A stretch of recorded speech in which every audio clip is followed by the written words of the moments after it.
L'administration serait-elle déjà en vacances? C'est la question posée par ces agriculteurs en lunettes de soleil sous une pluie battante. Réunis devant la direction départementale des territoires et de la mer à Rennes, une vingtaine d'entre eux réclament des indemnités promises par l'État, censées les aider dans leur transition vers une agriculture plus respectueuse de l'environnement. Les agriculteurs ont engagé les démarches pour répondre aux demandes sociétales. C'est des démarches qui engagent des coûts financiers. Les agriculteurs ont avancé ces coûts. Donc là maintenant on demande que le paiement soit fait. C'est un contrat de 5 ans. Là, on demande à ce que l'État respecte son contrat.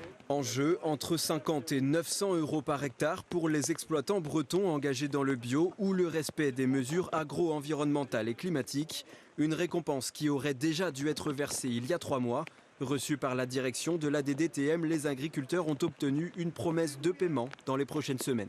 L'engagement, là, c'est qu'au 28 juin, 75% des paiements doivent être effectués.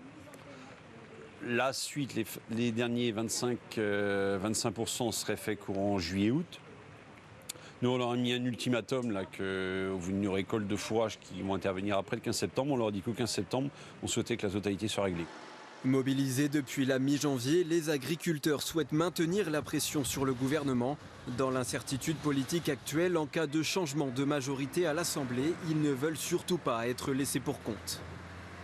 Ces aides-là, elles ont été engagées et validées avant le chamboulement en fait, du gouvernement. Donc il n'y a pas de raison que ça n'arrive pas. Et on a peur, en fait, encore une fois de plus, d'être lésé et d'être oublié dans ce chaos politique. Contactés, les services de l'État se disent ouverts à de nouvelles discussions en cas de retard accumulé d'ici le mois de septembre.